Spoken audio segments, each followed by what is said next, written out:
妹柳依依开着房车，毫不犹豫撞向继母和我爸，她嘶吼着：“别怪我，这些物资只够我活命。”春节突降鹅毛大雪，起初人们还惊喜地转发短视频，好美，从没见过鹅毛一样的大雪。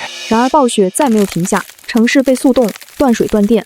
继妹柳依依开着房车，毫不犹豫撞向继母和我爸，而这辆房车是几天前我爸送给继妹的。上一世年夜饭的饭桌上，爸爸推来2个盒子，一个里面装着一把崭新的房车钥匙，另外一个盒子里装着一张抵押券，可以兑换1000吨煤炭。你们姐妹2人，一人选一个吧。上一世继母非要彰显她的大度，执意让我先选，我选了那辆房车，而1000吨煤炭则给了继妹柳依依。柳依依撅着嘴对我爸撒娇，软磨硬泡。本就偏心的爸爸硬是让我把房车还给了柳依依，可谁也没想到，10天之后，极寒末日毫无征兆的降临。柳依依毫不犹豫地抛下2个老人，独自开着房车跑到郊外。可惜车没开出去多远，燃油就耗尽了，最后柳依依被活活冻死在了车里。而我凭借手里的1000吨煤炭，在末日兑换了许多丰富的物资。柳依依开着车四处逃命的时候，我正在公寓里吃火锅。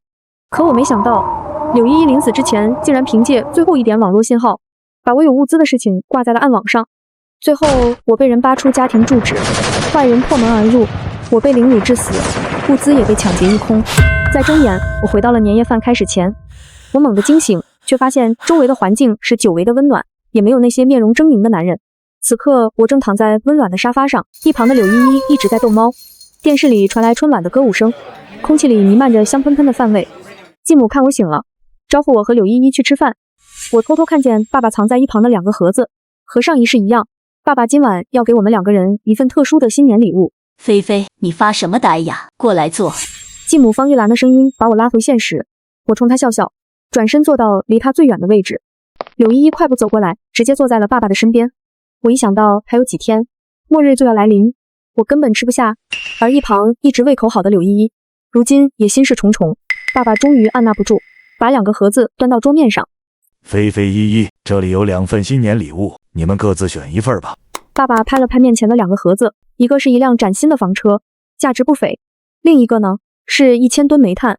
虽然当下煤炭不值几个钱，但是1000吨每个冬天都卖一点，也是一笔不小的财富。没让我想到的是，赶在继母开口前，柳依依率先做出了选择。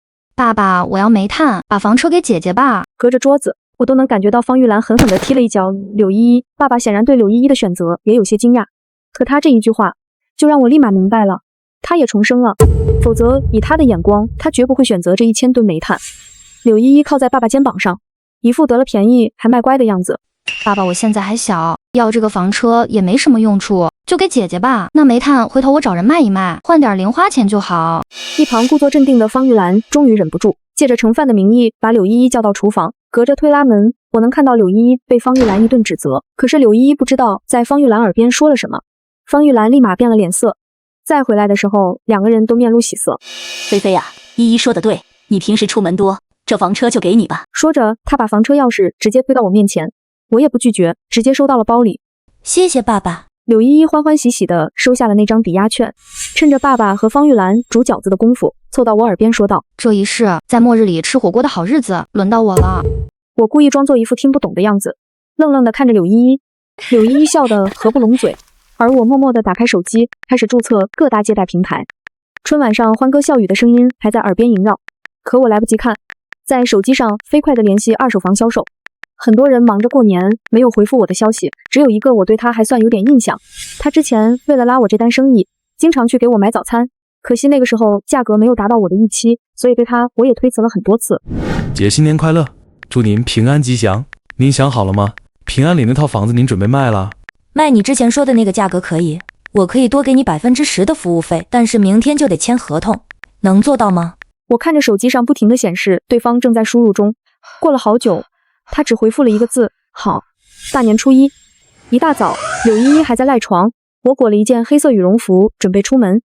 爸爸坐在客厅里，手里还捏着红彤彤的压岁钱。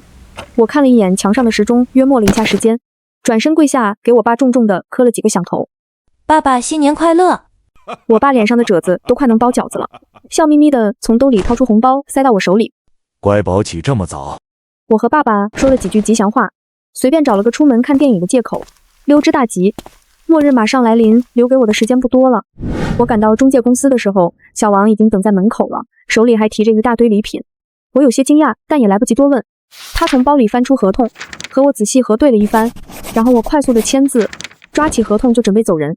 小王拉住我，给我付了一笔定金。姐买方回老家过年了，最快的后天才能回来，这是他付的定金，您先拿着。我也没有推脱，我卖的这个价格远远低于市场价，对方也心急，否则也不会赶在大年初一这样的时候还要付上定金。我从爸爸给的红包里掏出200块钱递给小王，祝你新年快乐，辛苦了。小王有些受宠若惊，赶紧把准备好的年货礼品递到我手里。姐您太客气了，这都是我应该做的。我没有时间和他啰嗦，拿了钱抓起包就往回走。这些钱还远远不够，我坐在车里努力回想上一世的一切。手机里突然弹出彩票站的广告，我看着手机上的广告，心脏突然开始狂跳。上一世在极寒末日降临的前一天，我路过彩票站时，刚好看到他门口挂着恭喜本店喜中大乐透1等奖的横幅。当时我还羡慕那个幸运儿，没想到站在我成了那个幸运儿。我努力回忆着那组号码，上一世我就是个彩票迷，没想到这一世这个爱好成了我救命的关键。那张中奖彩票的号码27、13、19、26、32，特别号码是8。因为第二天就是末日，所以这注价值8500万的大奖最终无人认领，成为了当时彩票史上最大的弃奖。我深吸一口气，将车停在最近的彩票站门口。大年初一的早晨，街上行人稀少，彩票站也刚开门不久。我推门进去，老板是个50多岁的大叔，正悠闲地喝着茶。老板打一注大乐透，新年好啊，姑娘又来了，这次机选还是自选？自选2、7、13、19、26、32，特别号码8，打50倍。我熟练地背出这组数字。老板点击完屏幕后，听见我说50注，猛地抬起头，有些惊讶地看着我。50倍，姑娘，这一注可就是100块啊！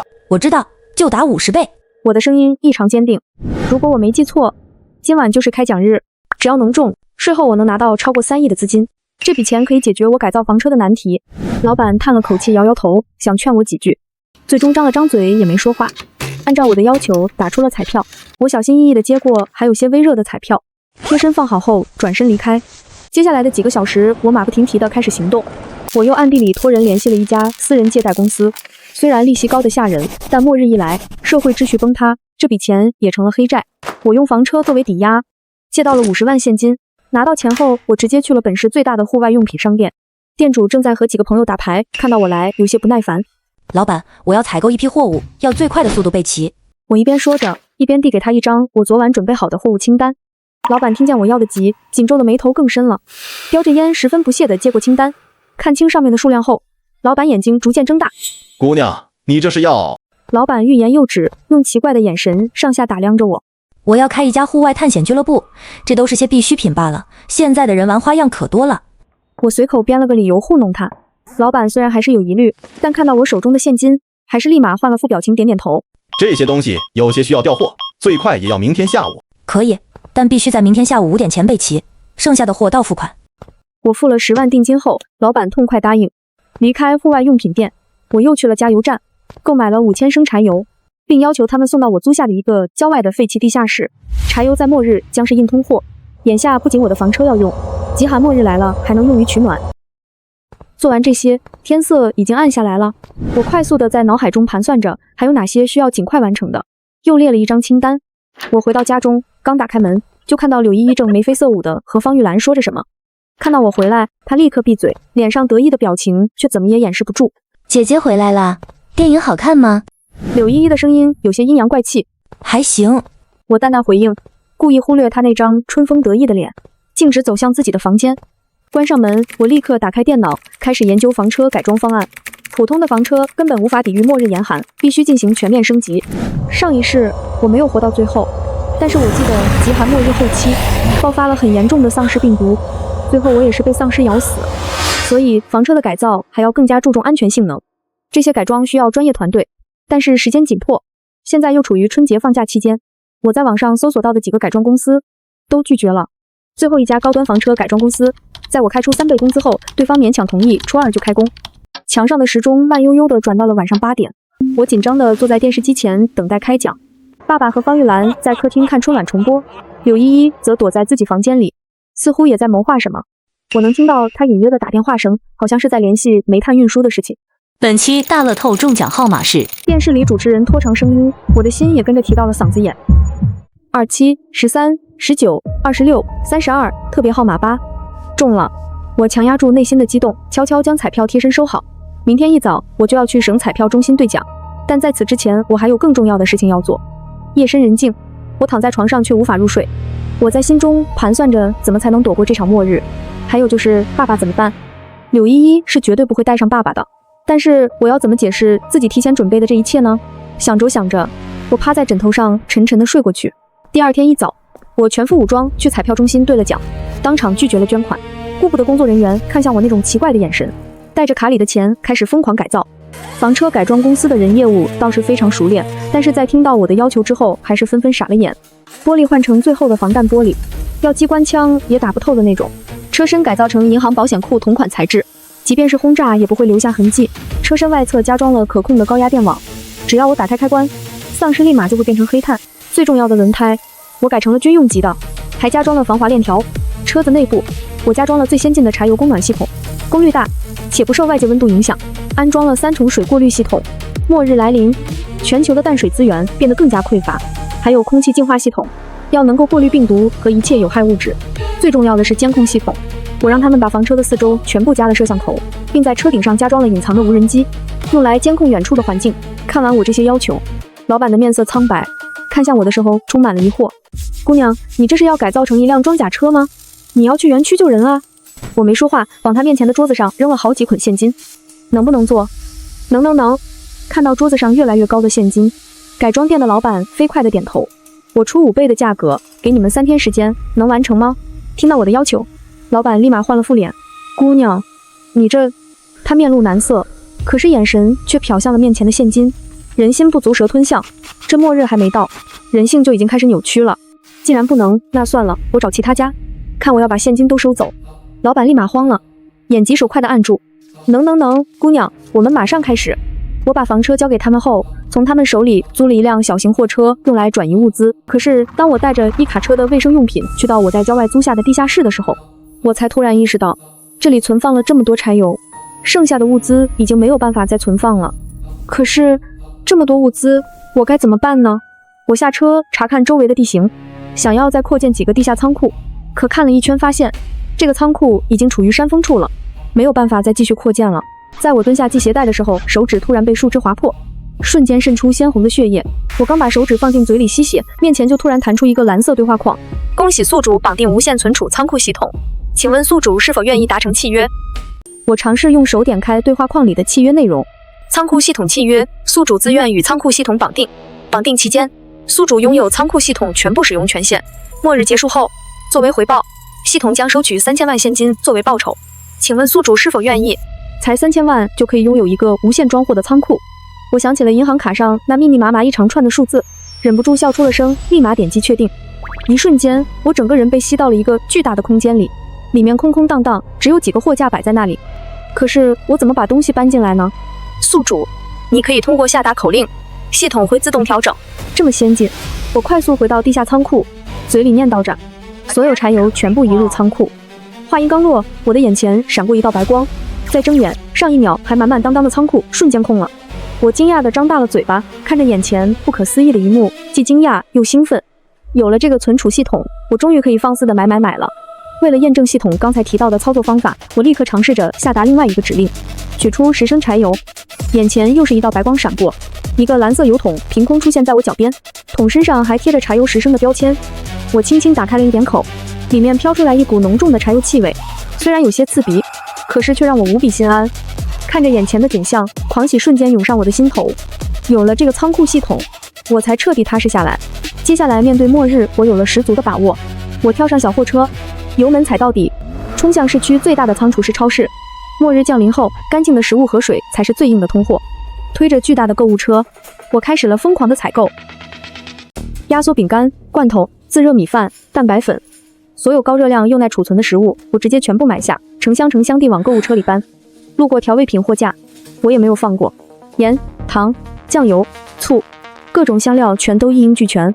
我直接找到超市经理，以公司年会采购为由，订购了他们家全部的饮用水，包括饮料等所有能喝的东西，要求他们立即送到我指定的郊区仓库地址。经理看着我递过去的厚厚的现金定金，眼睛都直了，连声保证2小时内送到。大米、面粉、食用油，每种我都买了，足以支撑一个人数年消耗的量。看着堆成小山的物资，我心中稍安。结账时，收银员和周围的顾客都用看疯子的眼神看着我。我面不改色的刷卡，金额大到让 POS 机连响了好几下。超市派出他们全部的货车帮我送货，我指挥着他们把货物送到郊外一处偏僻的空地。等货车司机们卸完货离开后，我环顾四周，确认无人后才轻声下令，将所有物资收入仓库。一阵白光接连闪过，空地瞬间变得空空荡荡。我进入仓库空间，发现刚才那些物资已经分门别类，整整齐齐地码放在新出现的货架上。我按照自己之前列下的清单，开始采购一些比较特殊的东西。第一件是药品，我驱车前往几家不同的药店，分批购买了大量的抗生素和止痛药，还有一些常用的感冒药、肠胃药和维生素，以及处理外伤用到的缝合包等。在末日，一点小感染都可能致命。极寒末日下，我还需要能保命的保暖装备。虽然我已经给房车安装了供暖系统，燃料也足够我消耗几十年，可是末日来临，一切都充满了变数。我找到一家专业的极地探险装备店，购买了数套顶级防寒服和保暖内衣以及雪地靴，还有几十个手持暖炉，顺便购买了市面上所有的暖宝宝贴。全部的物资送到空地时，我再次把它们全都收到仓库里。清单上只剩下了最后一样，武器。我犹豫了一下，最终还是花重金联系了一个中介，在暗网购买了一些能够防身的枪支弹药。我用了假身份去取货，摸着那冰凉凉的枪支，我心中的不安又削弱了几分。最后我又研究了几篇末日文小说，补充了10几台大容量充电宝和卫星电话。为了第一时间获取信息，我还购买了多波段收音机。最后我购买了几台改装电脑，下载了很多生存指南，还有一些娱乐项目，包括单机游戏和电影电视剧的海量资料。那种极度绝望的情景下，精神生活同样重要。我不能让自己在漫长的严寒和孤独中发疯。做完这一切，天色再次暗了下来。大年初2的夜晚，街道上依旧冷清，节日的气氛还未完全散去，偶尔有几个爆竹的响声在远处炸起。谁也不会想到，几天后这里将变成冰封地狱。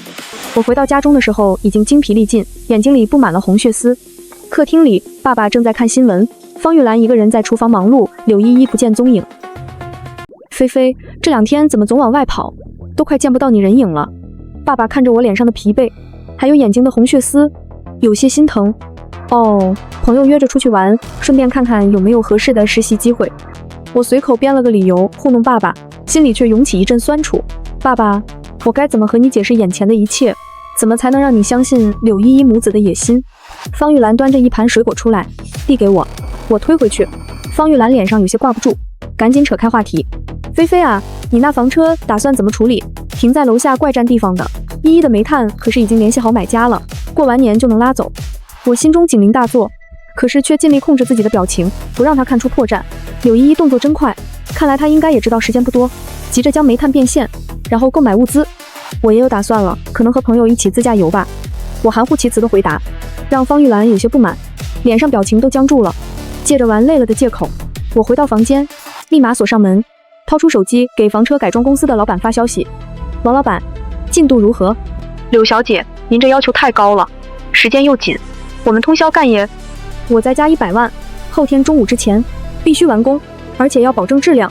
如果让我发现偷工减料，1分钱没有。听见不给钱了。电话那头传来老板倒吸一口冷气的声音，随即他拍着胸脯保证：柳小姐放心，绝对按时按质完成，我们这就再调一组人过来。挂掉电话，我疲惫地靠在椅子上，我看着银行卡里的钱像流水一样花出去，有些心疼，可是为了活下去，一切都值得。我借着出门上厕所的机会，偷偷看到柳依依正在她房间里对着电脑屏幕，手指飞快地敲击，脸上带着兴奋和贪婪。看着柳依依这么努力，我心中又升起一丝紧迫感。为了不让上一世的剧情重演，我必须加快速度了。大年初3，我一大早就出门，先去银行取了大量现金，又将一部分钱换成了金条和银砖，将它们全部收到了系统里。末日初期，电子支付瘫痪，真金白银或许还能有点用。恭喜宿主解锁保险柜功能，请问宿主是否使用？我立马点击了确认，将刚才兑换来的资金存入保险柜。随着我的存入，系统再次提醒我升级。恭喜宿主解锁黑土地板块，可以实现种植需求，看着仓库里多出来的一块黑土地，冒着亮闪闪的光芒，我有些兴奋，立马冲到种子店。极寒末日持续时间不知道会有多久，我必须学会自给自足。我购买了一些耐寒且容易储存的蔬菜种子，还有一些速生绿叶菜的种子，刚带回来就撒了一部分在黑土地里。看着眼前生机勃勃的景象，我心中必胜的信念又多了几分。做完这些，我驱车前往郊外的房车改装厂。厂房里灯火通明，我的那辆房车模样已经发生了重大改变，看起来像一个巨大的手榴弹。工人们正在安装加厚的防弹玻璃，车顶太阳能板的支架已经焊好，几个技术员在布线。柳小姐，您看看，这进度绝对没问题，就是这钱。我递给她一个厚厚的信封，这是额外的辛苦费，过年了，辛苦大家加班，这是我的一点心意，祝大家新年快乐。只不过后天中午我要看到一辆能直接开进北极的堡垒。王老板接过信封，冲着周围的伙计吆喝一声后，大家都干劲十足。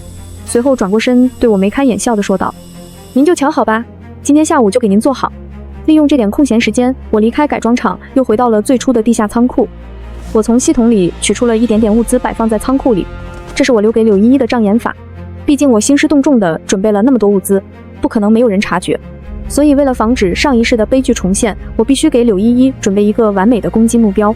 甚至我还准备床和取暖工具，让这个仓库看起来更加像一个避难所。做完这一切，我坐在冰冷的地下室里，看着手电筒光柱下堆积的箱子，心中稍微安定了一些。手机突然亮起来，屏幕上闪烁着寒潮提醒的弹窗。我看着屏幕上的日期，心中充满忐忑和不安。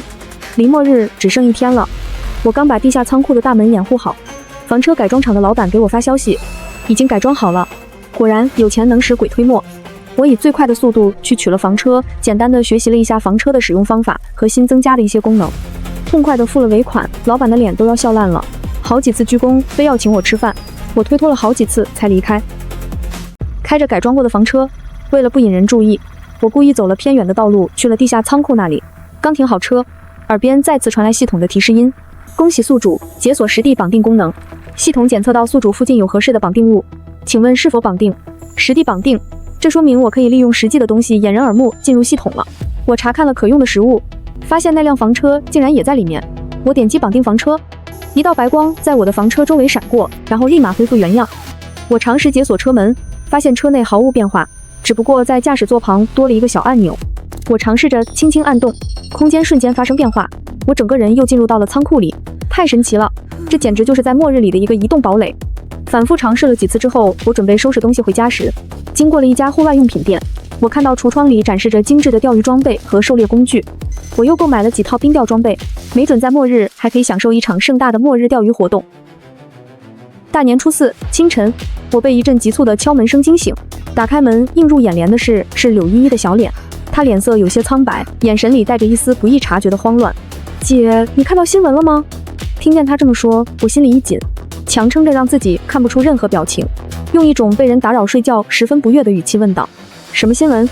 天气预报说西伯利亚强冷空气正在南下，未来几天可能会大幅降温，专家提醒市民做好防寒准备。他紧紧盯着我的眼睛，仿佛想要从我的眼睛里看出一丝他想要的东西。可惜我有轻度的散光，看什么都不聚焦，加上早起水肿，此刻我正眯着眼，他什么也看不出来。果然，官方的预警开始了。虽然只是普通的寒潮提醒，但是没人意识到这是末日的前奏。降温就降温呗，往年不也这样？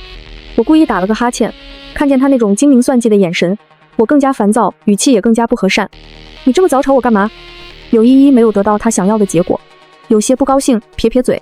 我就是告诉你一声。对了，我的煤炭今天开始运了，你要是没什么事，帮我在家看着点呗。我和妈出去办点事，她的算盘珠子都快崩我脸上了，我在家帮她看着。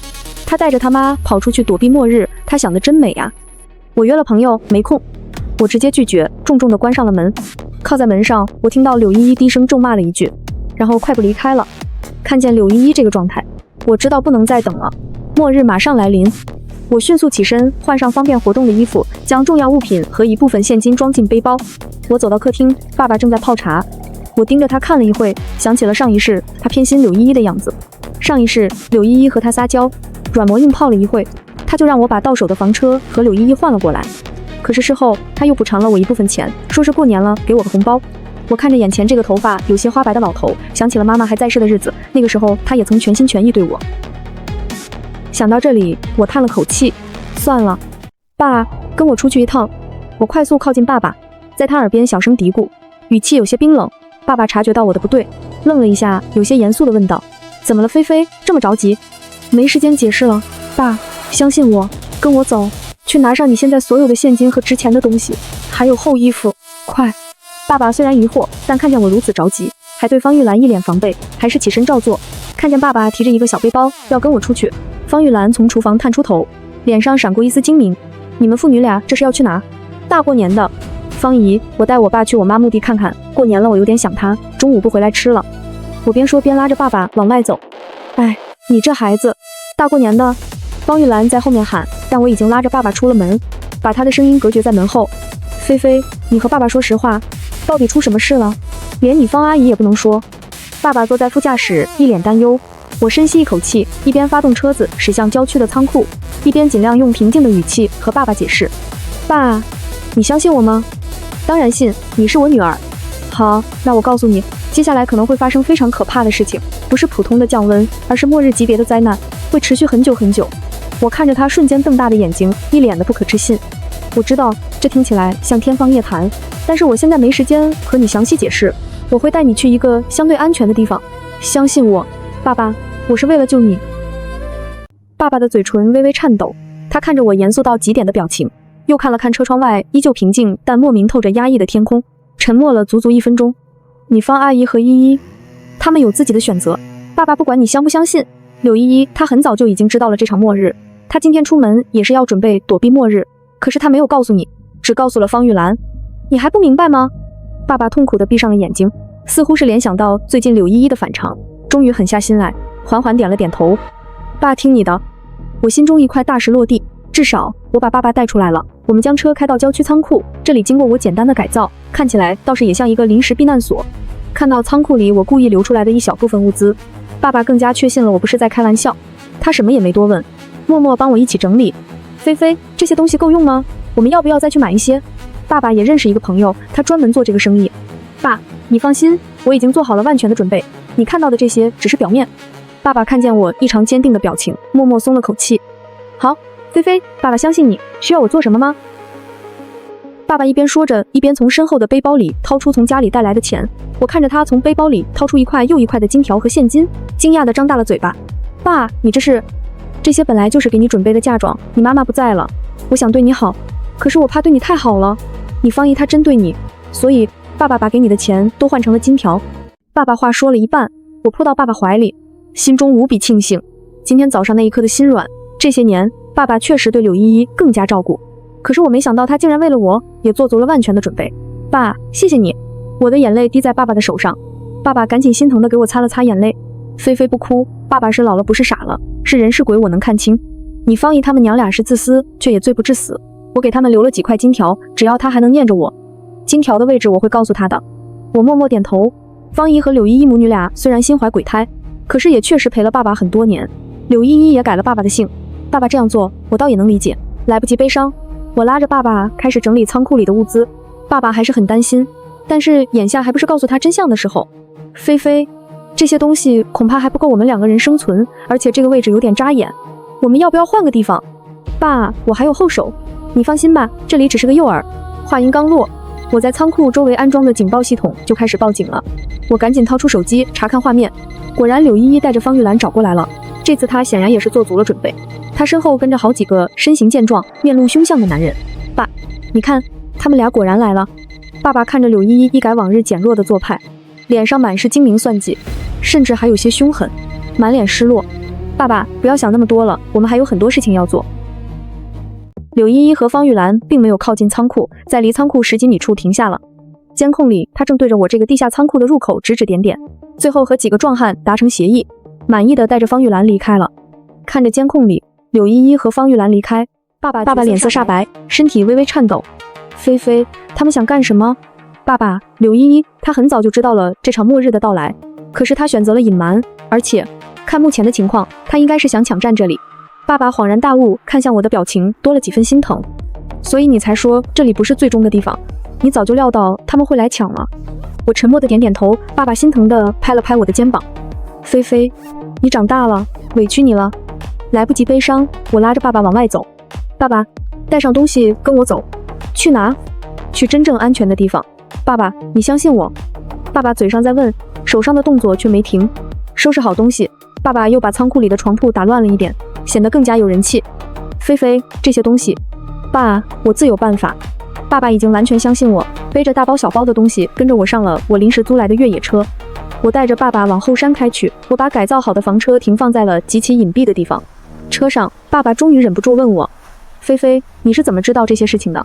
我也是从一个朋友那里偶然听说的。菲菲，你又骗爸爸，爸爸能帮你。我看着爸爸满脸认真，决定坦白。我对爸爸讲了上一世遭遇的一切。爸爸的眼眶里蓄满了眼泪。菲菲，是爸爸不好，爸爸对不起你。来不及悲伤，我递给爸爸几张抽纸。爸爸，现在不是悲伤的时候，距离末日到来还有不到24小时了，我们要加快行动了。你知不知道哪里有人烟稀少的地方？爸爸擦干净眼泪，点点头。之前你奶奶留给我一套村里的老房子，那里破旧，几乎没人居住了。好，我们先去那里。我拉着爸爸下车，走了几步，找到了我藏起来的房车。看着眼前这个被我改造成坦克一样的房车，爸爸再一次瞪圆了眼睛。菲菲，这是之前给你的那辆房车吗？我点点头，开始一层一层的输入密码。为了防止爸爸最后心软，我还是没有把密码告诉他。上来吧，爸带你去看我们真正的安全屋。爸爸上到房车环顾一周，被我改造的富丽堂皇的房车彻底刷新了他的认知。我一边启动车辆往奶奶留下的老房子驶去，一边和爸爸说话。菲菲，你这改造的是个皇宫吗？我忍不住笑出了声，听着爸爸一声声的惊叹，我看向驾驶室那个不起眼的按钮。可是菲菲，咱们在这里面是挺安全的，但是咱们吃饭怎么办？而且这房车的油也开不了多久了吧？爸爸，你放心，我有办法。虽然我这样说，可爸爸还是不放心，把身上背的金条都掏出来。菲菲，你把爸爸送到市区，爸爸用这些金条给你换点物资，哪怕够你一个人生存的也好。我摇摇头，把车停到山脚下的空地上，把金条放在手里。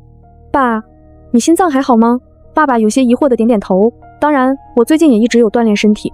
好，接下来的事情可能会有些难以置信，但是你要保持冷静。爸爸点点头，随即我拉着爸爸去了驾驶室，轻轻按下旁边的按钮。很快，空间发生了剧烈的变化，一道白光闪过，我和爸爸瞬间到了系统的仓库里。菲菲，你没事吧？爸爸下意识地抓紧我的手腕，看着我一脸得意，还有眼前琳琅满目的物资，爸爸惊得说不出话。菲菲，这些都是你准备的？我点点头，开始给爸爸介绍起系统的来历，还有这里的构造和一些物品摆放的位置。爸，你会种菜吗？爸爸点点头，随即反应过来，菲菲，你这里还能种菜？我带着爸爸去了系统仓库黑土地区域，看着地上肥沃的土地，爸爸彻底沦陷了。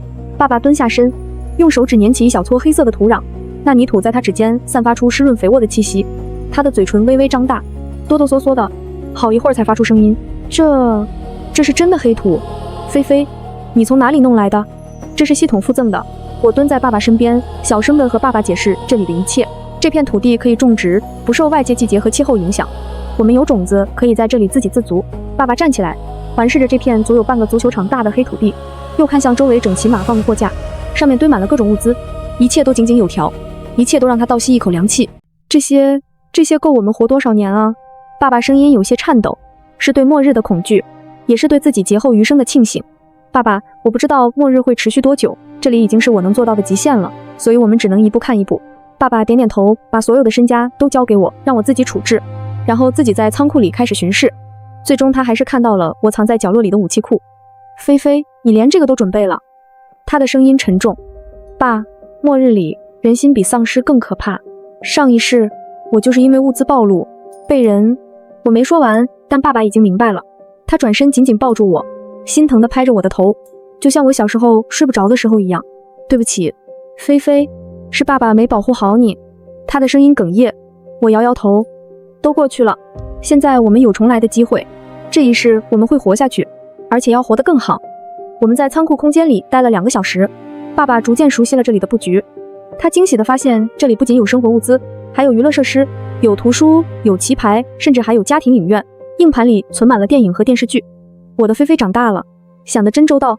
在那种环境下，保持理智和心理健康确实很重要。爸，你不知道我上一世最后的日子几乎要疯了，太无聊了，每天面对的只有恐惧和未知。我又和爸爸一起简单的收拾了一下仓库里的东西，爸爸这才依依不舍地离开仓库空间，回到房车内部。我启动车辆，继续朝着奶奶留下的老房子驶去。那个村子位于山区深处，人烟稀少，是最理想的藏身之所。路上，爸爸一直沉默地看着窗外飞速掠过的景色，天空阴沉得可怕。明明是白天，可天黑的却像黄昏一样。天气变得真快。爸爸看着窗外的景色变化，忍不住喃喃道：“这只是开始，爸爸，你要做好心理准备。今晚，真正的严寒就要来了。”我们抵达村子时已经是下午3点。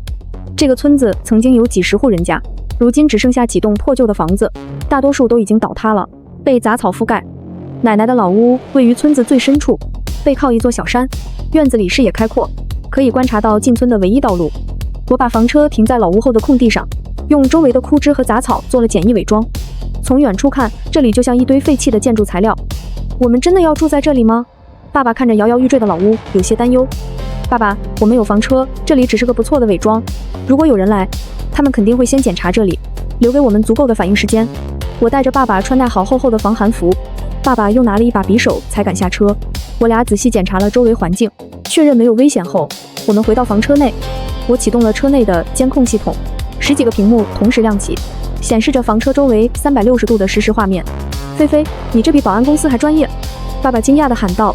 末日里，情报就是生命。我调出天气监测界面，上面显示室外温度正在急剧下降，已经从0上5度降至0下10度，而且还在持续下降。这么快？爸爸盯着屏幕，脸色有些凝重。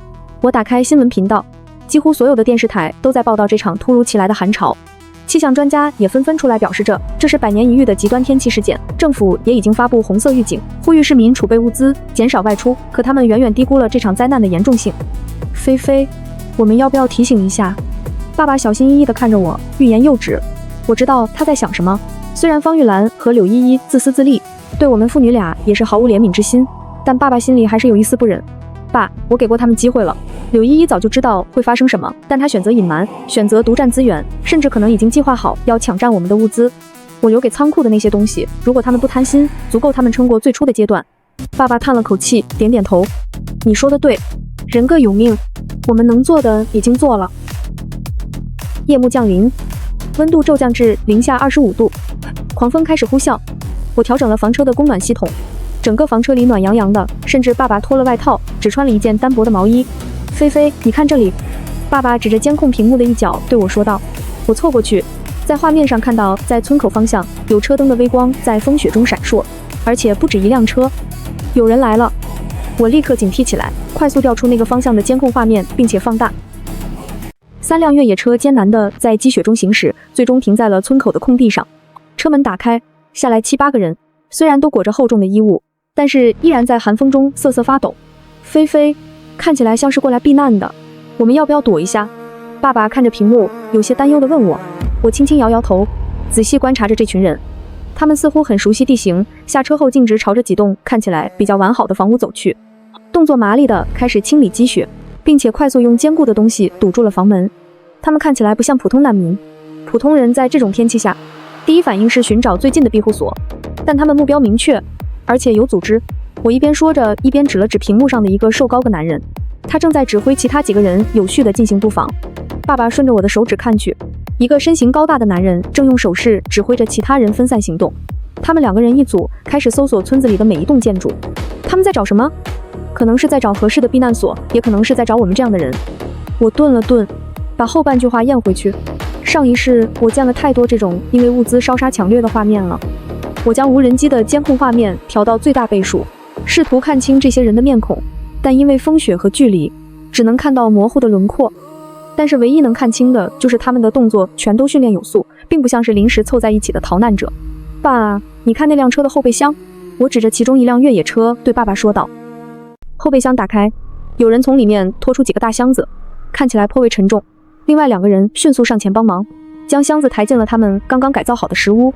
箱子里面应该是物资，他们看起来是有备而来。这个箱子可能是抢的别人的吧？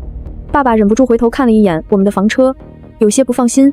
我拍拍爸爸的肩膀，示意他放松。爸爸，房车我已经改造得很好了，即便他们发现我们，也不会伤害到我们。说到这里，爸爸似乎才从惊恐的情绪中缓过来，想起我们仓库里那群铁疙瘩，他才稍稍松了口气。我们继续观察，那7、8个人很快完成了初期的准备，食物的烟囱也很快冒出了烟，他们在里面生起了火。他们没有发现我们的房车，看来是我们的伪装起了作用。话虽然这样说，但是我俩都不敢放松警惕。这群人显然不是普通百姓，他们的行动太有章法了，在末日初期就能如此迅速地组织起来，要么是早有预谋，要么就是有着不同寻常的背景。菲菲，我们要不要转移？爸爸很快也意识到这一点，有些担忧。现在转移风险太大，外面风雪太大，而且他们对周围地形显然比我们熟悉。我们先按兵不动，房车的伪装很好，他们如果不靠近仔细检查，很难发现。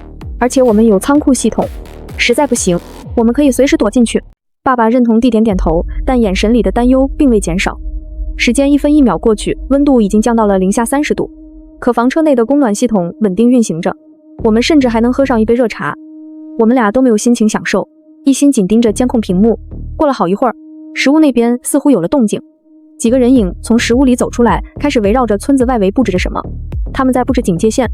上一世我已经看惯了这种画面，许多人为了圈视领地，经常做各种各样的警戒线。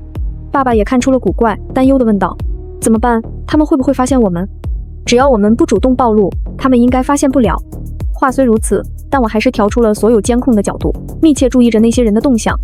突然，一阵尖锐的警报声从我的平板电脑上传过来，是我在仓库外围设置的震动传感器被触发了。有人接近仓库。爸爸立刻切换到仓库周围的监控画面，画面中2个裹得严严实实的人影正小心翼翼地接近我故意留下的那个地下仓库的入口，他们手里拿着强光手电，正在检查入口处的伪装。是柳依依的人，我看到其中一个人的身形和白天跟在柳依依身后的壮汉之一很是相像。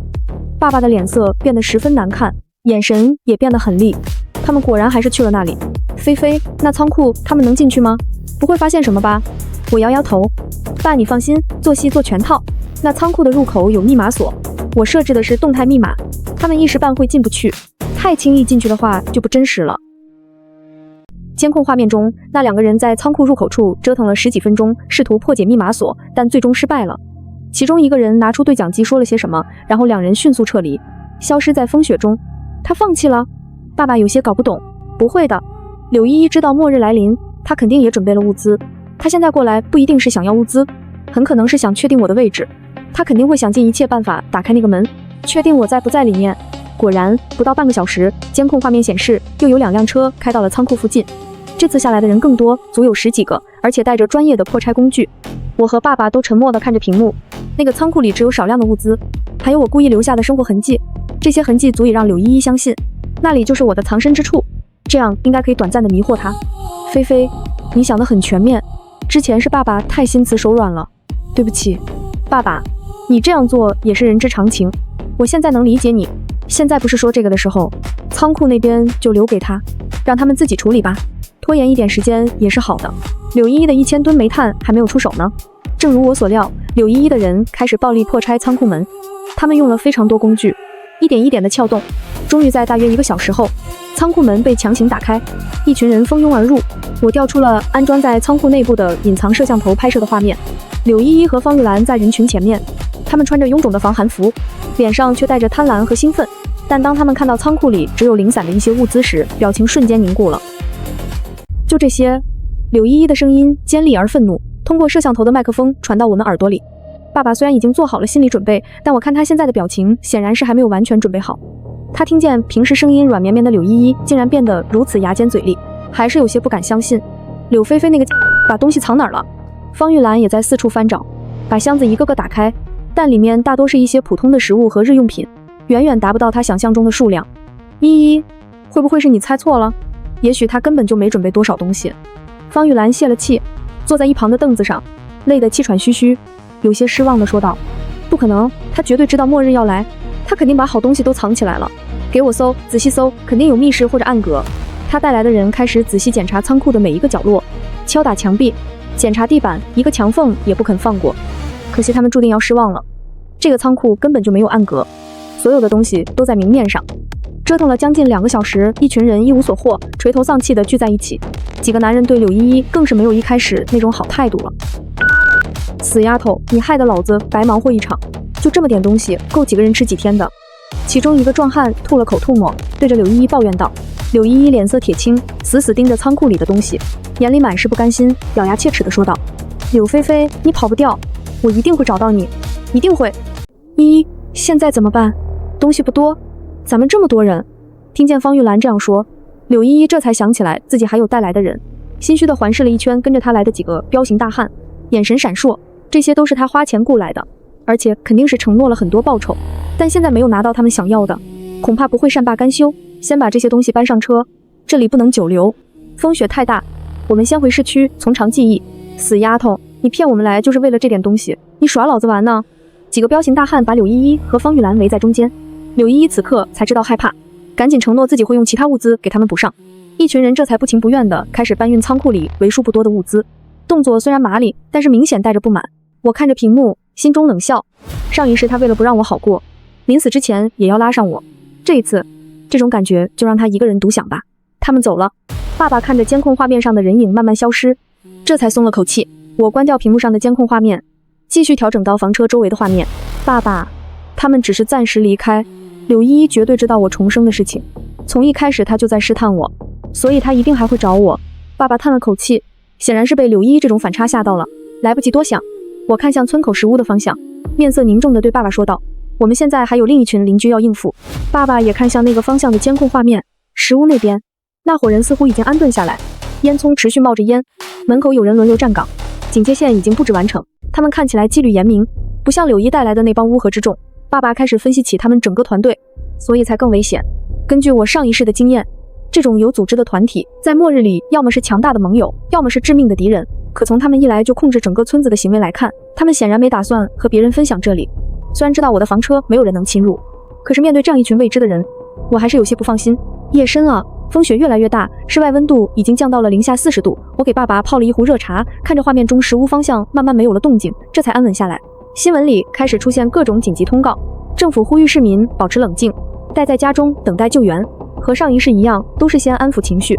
可是我知道救援不会来了，至少在我上一世死之前，没有等到任何的救援。极寒末日，这才只是个开始。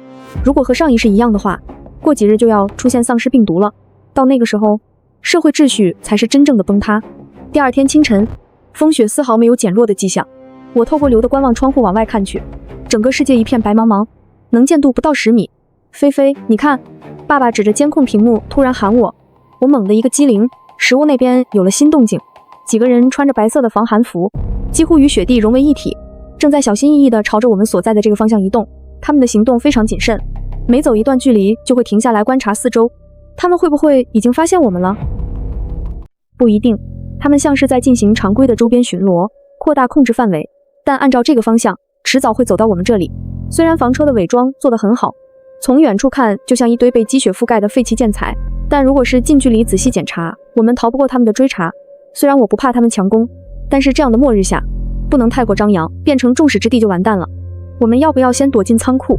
爸爸看着我有些担忧的提议。我摇摇头，努力保持平静的说道：再等等，爸爸，他们还没有发现我们，而且即便发现了，他们也进不来。那几个白色身影越来越近，已经进入了我们周围50米的范围。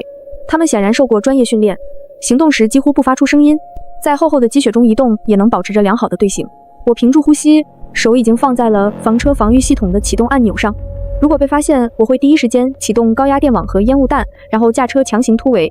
但就在他们距离我们还有30米左右时，领头的人突然举起手，示意队伍停下。他似乎察觉到了什么，然后通过对讲机说了几句话。接着他们改变了方向，朝着村子的另一侧走去，避开了我们所在的区域。他们怎么走了？爸爸不确定地问。我也有些疑惑，搞不明白他们到底想要干什么。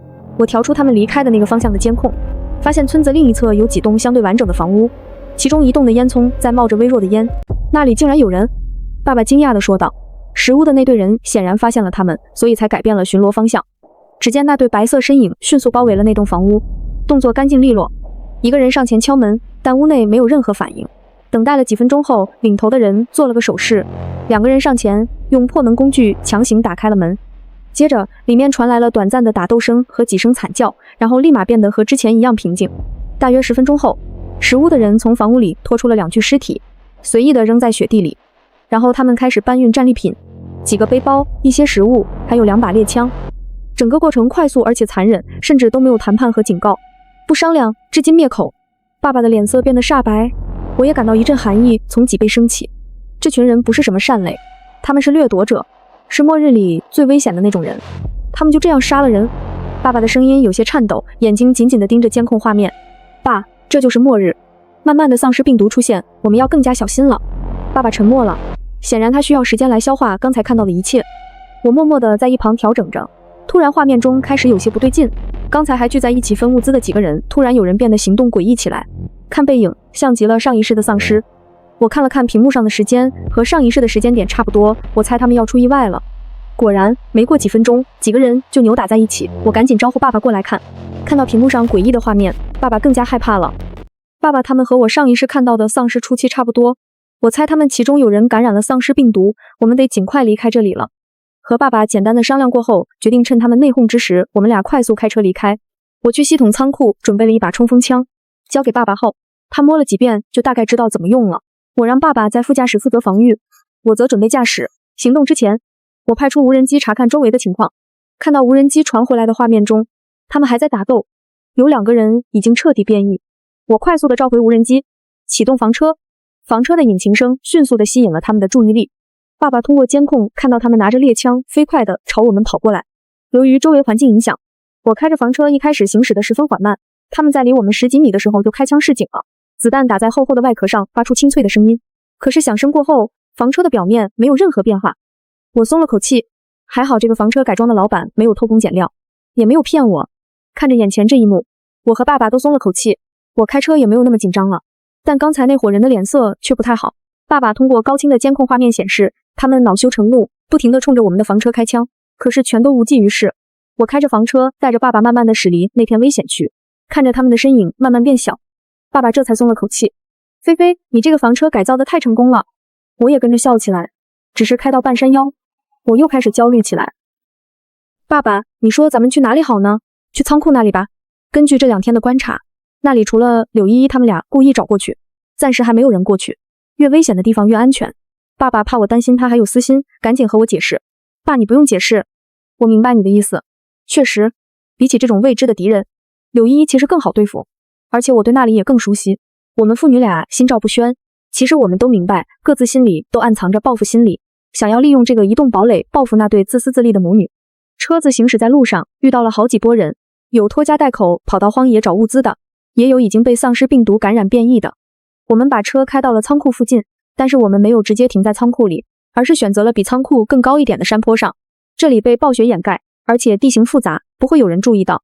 最重要的是，在这里我们可以观察到仓库那里的一举一动。暂时安全后，我和爸爸这才松了口气。温度计上显示，车外的温度已经到了零下60多度。爸爸有些不放心，穿上厚厚的防寒服，拿着一把简易手枪下车检查周围的情况，还有刚才被那几个人用枪打到的地方。我想和爸爸一起下去，却被爸爸强行留在车里，只好在监控室里密切观察着周围的情况。爸爸下车检查发现，车身不但没有损坏，甚至连一点痕迹都没有留下，十分满意。他又搬过来几捆树枝，把房车周围都铺满，在远处看起来就像是一个被雪覆盖的小土堆。做好一切，爸爸才放心回到车上。刚进门就被车厢内温暖的空气所包裹。为了放松，我煮上了提前准备好的火锅，热气腾腾的火锅味道瞬间弥漫在整个车厢。我用电脑放了一个喜剧电影，父女俩在这里享受着末日下仅存的温情。我和爸爸在房车里度过了相对安稳的一周。我一直密切注意着仓库方向的情况，果然柳依依母女没有放弃。在我和爸爸在系统里研究怎么种植西红柿的时候，柳依依母女俩再次出现在了监控画面里。爸爸放下正在研究的西红柿架，快速地走到监控画面前。画面中，柳依依母女俩穿着厚重的防寒服，这防寒服一看就是她精心准备过的，但是显然她们准备的不够充分。柳依依原本圆润饱满的脸开始变得有些凹陷，身形也瘦弱了许多。方玉兰更是可怜，整个人面黄肌瘦，毫无血色，和一开始在家里的时候完全判若两人。2个人深一脚浅一脚的来到仓库，藏在衣服里的匕首泛着寒光。我点开仓库的监控画面，柳依依母女俩来到仓库，先是四处翻看了一圈，确定没有人之后，他们才坐下来。看来这一次他们不仅仅是为了寻找物资，似乎是在寻找落脚点。我给了他1000吨煤炭，只要他不张扬，安安稳稳的过，应该不至于这么惨啊。爸爸看着屏幕中完全变样的母女2人，有些疑惑。我也有些不解。上一世我手握那些煤炭，暗中和人交易，赚得盆满钵满，虽然不能和现在比，但是最起码可以吃喝不愁。柳依依他们母女俩干了什么沦落成这样？监控屏幕里，柳依依正在用力地踹着仓库墙角的铁皮桶，发出一声声沉闷的哐当声。方玉兰蜷缩在仓库的角落里，双手插进袖口中取暖，嘴唇也干裂起皮，嘴里还不停念叨着：早知道就不该听你的鬼话。听见方玉兰这样说，柳依依猛地回头瞪她，眼神里满是怨毒。现在说这些有什么用？要不是你当初非要贪那点差价，把煤炭低价卖给黑市贩子，我们至于落到这步田地吗？这句话像一根针一样扎进方玉兰心里，她猛地抬起头，声音带着哭腔，满腹委屈。我怎么知道那人是骗子？他说能高价转卖到南方电厂，谁想到他收了货就跑路，连联系方式都注销了。我连人都没见到，你就知道埋怨我？当时你不是也同意了吗？你说我干什么？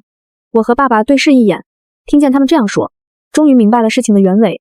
上一世我卖炭的时候，悄悄联系正规渠道，分批次缓慢变现，既保证了隐私，还安全可靠。虽然价格没有黑市给的那么高，但是依旧能够保持稳定的收入。可惜柳依依母女急功近利，被黑市的高价诱惑，最终钱货两空。早知道一开始什么都不给他了，浪费我这1000吨煤炭，这个时候要是拿出去卖，可能卖不少钱呢。我被父亲的转变逗笑了。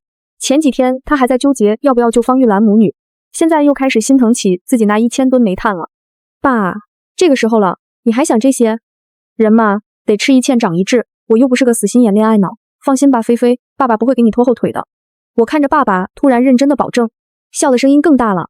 监控里突然传来方玉兰拔高的声音，画面里他手指着柳依依，要不是你非要炫耀自己有1000吨煤炭，把消息捅给你那些所谓的朋友，我们家能被抢吗？那些人不仅抢走了剩下的煤炭，连我藏起来的金条都拿走了。柳依依的脸瞬间涨红，又变得惨白，自知理亏，憋了半天也说不出话。她攥紧拳头，指甲深深嵌进掌心。我以为他们是来结盟的，谁知道都是一群白眼狼。柳依依声音里明显有些心虚，看向方玉兰的时候也没有那么嚣张了。看来是柳依依的那些朋友断送了他们母女俩最后的生路。可她突然像是想到了什么一样，气焰再次嚣张起来，指着方玉兰的鼻子破口大骂。最后关头，是我把你从那些人手里救出来的，你现在倒怪起我了。母女俩的争吵越来越激烈，从煤炭被骗说到被人抢劫，再到一路逃亡的狼狈。我和爸爸静静看着，心中五味杂陈。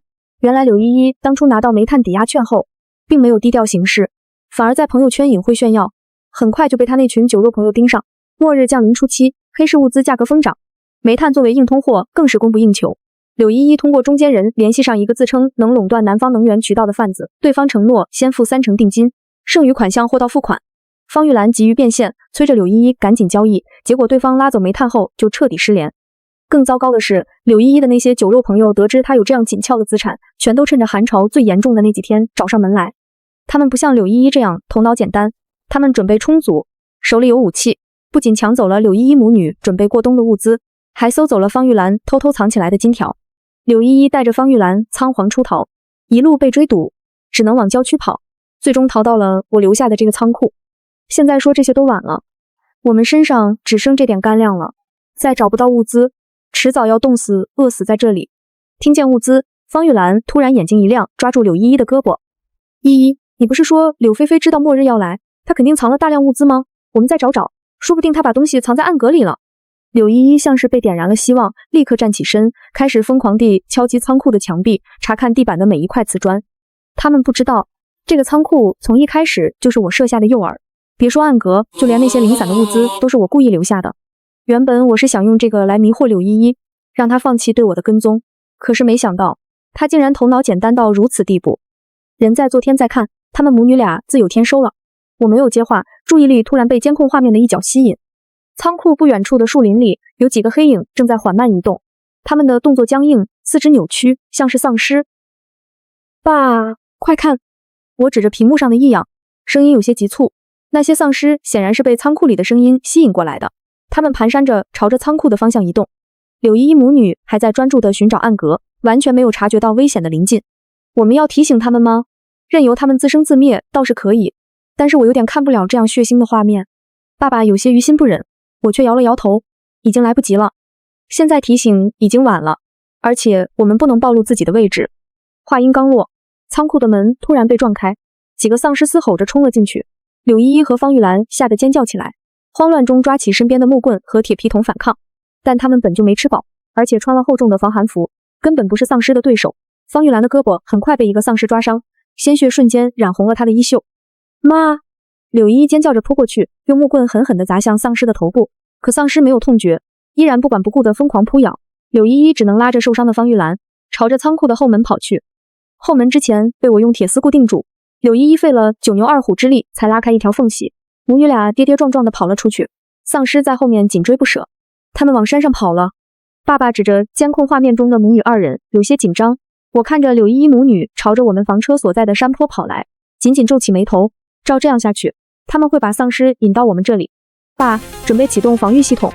我立刻起身，快步走到驾驶座旁，按下了房车的隐蔽模式。车身外侧的伪装板自动调整角度，与周围的环境完美融合。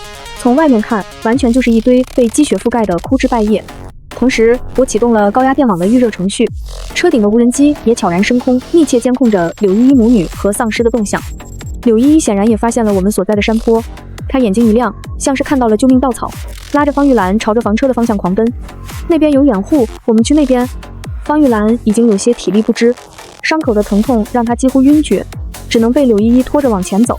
可是他们身后的丧尸越来越近，柳依依渐渐的有些体力不支，但还是死死地拉住方玉兰的手往前跑。我启动了声波干扰装置，避免丧尸进一步靠近我们。听到声波，那些紧追不舍的丧尸突然放缓了脚步，痛苦地嘶吼着，追赶的脚步变慢了许多。柳依依母女听不见声波的响声，以为丧尸又要变异了，依旧朝着我们的方向跑来。依依，我跑不动了。方玉兰的声音越来越微弱，脚步也慢了下来。柳依依回头看了一眼越来越近的丧尸，又看了一眼近在咫尺的山坡，突然做出了一个令人发指的举动。她猛地松开方玉兰的手，用力地推开她，独自一人朝着山坡上方跑去。妈，你再坚持一下，我去叫人来救你。方玉兰踉跄着摔倒在雪地里，看着柳依依绝情的背影，眼神里充满了绝望。她想爬起来，却被扑上来的丧尸围了个正着，惨叫声响彻山谷，很快就没了声息。柳依依却像没有听见一样，不管不顾地往山坡上跑，看着画面中方玉兰惨死。爸爸被柳依依气得发抖，眼里闪过一丝心疼。爸，你没事吧？哎，终究是一起过了这么多年的夫妻，眼睁睁看着他死，还是死在他亲生女儿手下，一时之间有些难以接受罢了。爸爸，我们可以打发走了柳依依之后，过去给方姨收尸。不用了，她这也是自食恶果，我对她已经仁至义尽了。等我再抬头看向监控的时候，柳依依竟然停下了脚步，努力地往另外一个方向移动。顺着她的方向看过去，是2辆越野车，是刚才那伙人。爸爸声音急促，指着屏幕上即将和他们会合的柳依依。菲菲，依依，她要干什么？投靠他们。按照柳依依的性格，她应该是要与狼为伍了。果然，柳依依跪在2辆越野车面前，为首的那个男人看到她可怜兮兮的模样，竟然破天荒的没有立即杀了她。不知道柳依依和他说了什么，没一会儿，柳依依就靠在了那个男人的怀里。几个人一起往仓库走去，几个人在仓库里支起了简易的帐篷。透过仓库的隐藏摄像头，我这才看清这几个男人的样貌。柳依依靠在那个头目的怀里，以色示人，把那个男人哄得高兴了，扔给他一块巧克力。柳依依如获至宝，狼吞虎咽地吃了下去。柳依依还和这几个人说了这个仓库，添油加醋地说着我是如何抢走了他的物资，让他们帮自己报仇。听着他的话，爸爸愤怒地握紧了拳头。这个死丫头，她到底想干嘛？爸，她总有后悔的时候。听着柳依依的描述，加上前段时间在村子里看到的，他们更加确信了我这个移动堡垒的存在。柳依依跟在这几个人身后，过了2天安生日子，倒也勉强能吃饱。在这期间，这几个人还解决了几个丧尸。柳依依时不时的会看向我们这边，她总觉得这里不对劲。清晨，爸爸正在炒菜，我看着监控画面上，柳依依跟着几个人一起往山坡上摸索过来。爸，他们来了。爸爸有条不紊地放下手中的盘子，擦了擦手上的油。那就让他们过来试试我的枪瞄的准不准吧。那我估计爸爸你没有这个机会了，他们靠近不了我们。我故意把房车的隐藏功能关掉，露出一小块车灯的位置，让柳依依看到，甚至还派出无人机故意在他们面前引路。柳依依激动地大喊：陈哥，快看！我就说他们在这里吧，我就知道柳菲菲绝对有物资。跟着无人机的指引，他们来到房车前，几个男人野蛮地将房车周围堆积的树枝扔走，露出房车的真实面目。看到房车的那一刻，所有人都惊讶地瞪圆了眼睛。柳依依巴掌大的小脸上写满了不可思议。这个柳菲菲，我就知道。我打开扬声器和他们交流起来。柳依依，带着你的人离开，我们可以当什么都没发生过。听见我的声音，柳依依愣了一下，随即发出尖锐的笑声，仿佛这个房车已经是她的了一样。柳菲菲，你以为躲在里面就安全了？陈哥有的是办法撬开你这乌龟壳。陈哥上前一步，用枪托敲了敲车体，发出沉闷的响声。他眉头微微皱起，带着欣赏的目光看向我的房车。这车改装的不错，里面装满了物资，够我们所有人用上好几年。陈哥，只要打开它，什么都是你的。柳依依已经顾不得那些了，迫切的想要证明自己是对的。听到了吗？你妹妹很懂得分享，希望你也和她一样懂事一点。陈哥的手下也跟着起哄，对着房车喊道：自己开门，我可以留你们一条命。要是让我们动手，可就没那么客气了。我冷笑一声，按下了一个按钮，房车外壁突然弹出几个喷口，高压气体混合着刺激性粉末喷涌而出。陈哥等人猝不及防，被喷了个正着，顿时咳嗽不止，眼睛刺痛。妈的，敬酒不吃吃罚酒！陈哥怒吼着后退几步，举起枪对准房车轮胎就是一梭子，子弹打在特制的轮胎上，只留下浅浅的几道白色痕迹。几个男人面面相觑，这才意识到这辆房车不像看上去那么简单。用炸药炸开门，柳依依已经近乎癫狂了，陈哥却有些犹豫。炸了车，里面的物资怎么办？陈哥，你少用一点炸药，只要炸开入口就行，不然我们什么都得不到。就在他们商量对策的时候，爸爸启动了高压电网，滋滋的电流声响起，房车表面浮现出蓝色的电光。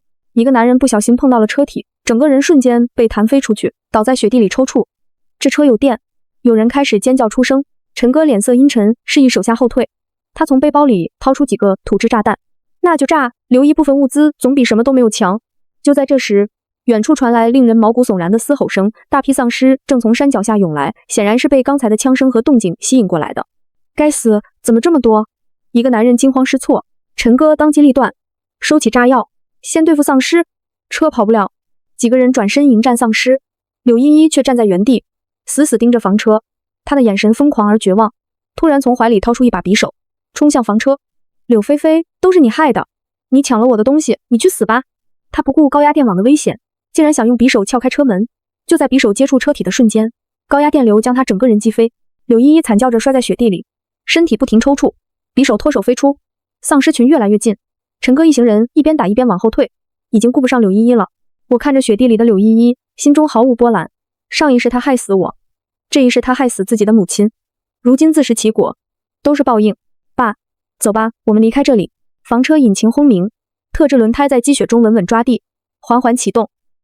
不准走！柳依依挣扎着爬起来，扑向房车，可惜她受伤太重，动作踉跄，只来得及抓住车尾的护栏。柳依依，放手！我透过监控看着她布满血丝的眼睛，显得有些狰狞且恐怖。我就是死也要拉你一起！她疯狂地嘶吼，双手死死抓住护栏不放。我叹了口气，按下了车上的另外一个按钮，车尾的护栏慢慢发生了变化，特制涂层让护栏变得极其光滑。柳依依的手瞬间滑脱，她再次摔倒在雪地里。房车加速驶离，柳依依的惨叫声被抛在后面，直到再也听不见。我们一路向北，寻找更安全的庇护所。房车在雪原上留下一道长长的车辙，很快又被新雪覆盖。极寒末日仍在继续，但有了充分准备和彼此依靠，我和爸爸有信心活下去。